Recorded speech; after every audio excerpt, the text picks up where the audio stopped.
Yes. Patterson is expendable. The Democrats are just playing their political games, and the media is playing right along with them. This guy, he knows, don't you mess with me. You want to talk about Acorn? Oh, the things I can talk to you about Acorn. This guy, expendable. Get him out.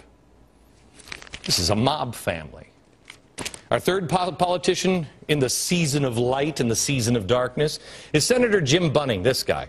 Bunning recently took a stand in the midst of a disastrous budget deficit combined with continued reckless spending. Bunning finally said, enough of the filibustering.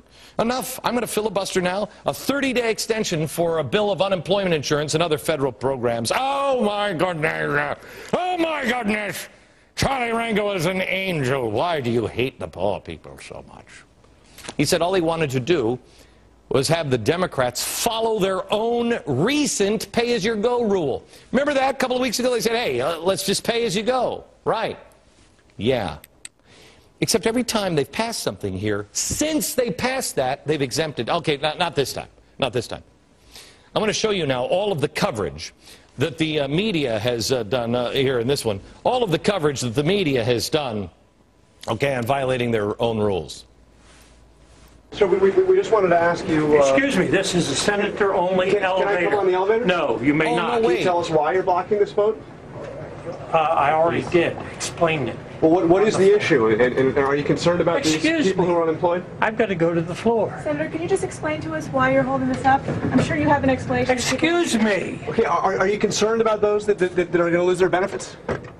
Oh, my goodness.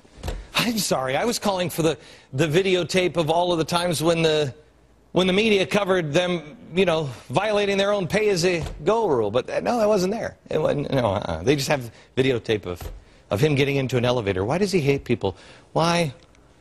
Why does he hate riding in elevators and answering questions? The media wants to know. Based on the reaction from the media, you would have thought Bunning had slaughtered a family of 5, torn the ears off of the Easter bunny, and then eaten them in front of little children.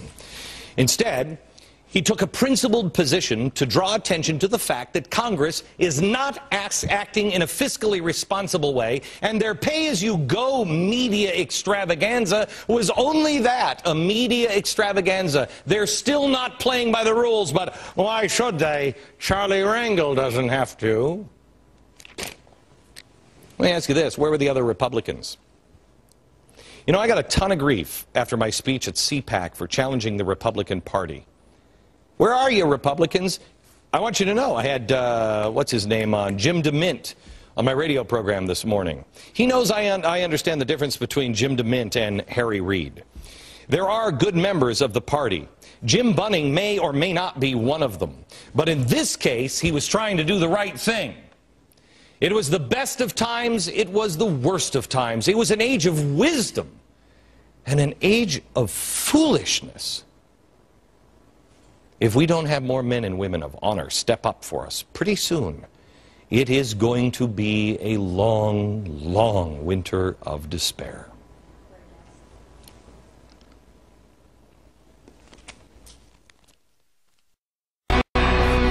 "59% of Americans don't trust our nation's government." Surprised? They haven't been telling us exactly the truth, the whole truth, and nothing but the truth for quite some time. We've been talking about indoctrination and setting the record straight through education. Great place to start. The lies the government has told you. Judge Andrew Napolitano is one of the sharpest men I know. He is one of the strongest defenders of the Constitution I know. He is one of the few people that tells you exactly the way it is, whether you like it or not. If I were God of the universe, you'd be my Supreme Court Justice. Oh, you are so kind. Good, Glenn. Thanks for having me here. God of the universe.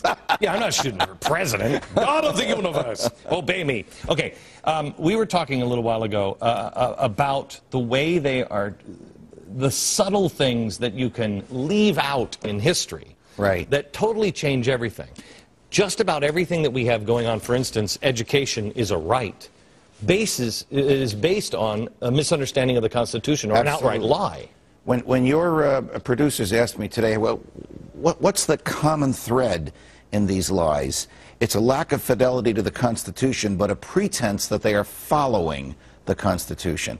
It's a lack of fidelity to basic American values. Are all men created equal, or are they not? Does the Constitution apply in good times or in bad? Does it not? Are we entitled to privacy and protection from the government as well as from the bad people, or are we not? And when they put their hand on the Bible and take an oath to uphold the Constitution, from public school janitor to president, do they really mean it? They seem to violate it as soon as the hand goes down. Well, for instance, all men are created equal. Yes, all men are created equal, but they don't stay equal. And that's what we're trying to do. Basic equality and social justice, that's equalizing the game. You were born equal, but you don't end up equal. They want us to end up equal. They want to pull down the rich to uplift the poor. They want to guarantee that we're equal at the finish line. They want to remove the meritocracy aspect from American values. They will say that health care is a right. Well, that's the confusion. Is it a right or a good? It's a good, like shoes or a necktie or a gym membership. Yes, but all humans have a right to health. We have a right to what comes from our humanity, which is the pursuit of truth, which is freedom of speech, freedom of thought, freedom to worship or not worship, the right to be left alone. A good and a right are the opposite. A right comes from your humanity, from your existence. A good is something you have to pay for or someone pays for in your behalf. How would you say, how far away from the Constitution are we in degrees? If 180 degrees is the opposite direction, 180 degrees, in this course deviation, how far off the original founding are we? 150 degrees. The founders would not recognize this government, would not understand its intrusiveness. So then let me come back and ask you this question. How do you get back there? Back in a second. Back with me now with Judge Andrew Napolitano. He is the author of a brand new book. It's in bookstores today, Lies the Government Told You. You just said we are 150 degrees away from the Constitution. We are close to the exact opposite of what the framers wanted. They wanted a small national government with choice among the states. We have a national government that regulates virtually every aspect of our lives today. So how do we reverse it? We shrink the government back into the confines of the Constitution. We abolish the income tax, remove the lifeblood of the federal government's excess, which is cash, remove its ability to tap our pockets whenever it wants, however it wants. At some point, taxation is theft, and the government must understand that. But you can say that, and I think we're on the same page. You get it because of this book.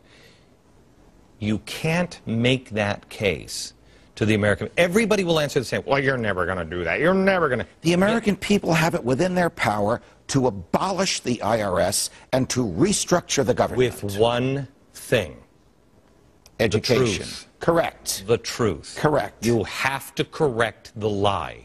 Once you correct the lie, everything changes. The big lie is that the Constitution prevails, and almost everybody in the government, almost, there are some good people, look the other way when the Constitution is in their way. The Lies the Government Told You. Judge Napolitano, it is in bookstores everywhere. Judge, see you again. Thank you, Glenn.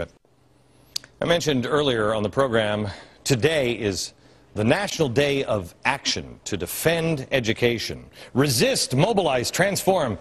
There they are, mobilizing, resisting, and transforming. It's an assault on, I think, our Constitution, a perversion of what's going on. I mean, if you look at this poster, you can tell, but almost every socialist and communist organization in America is involved. Tomorrow, a special 1 hour on education in America. Don't miss it. From New York, good night.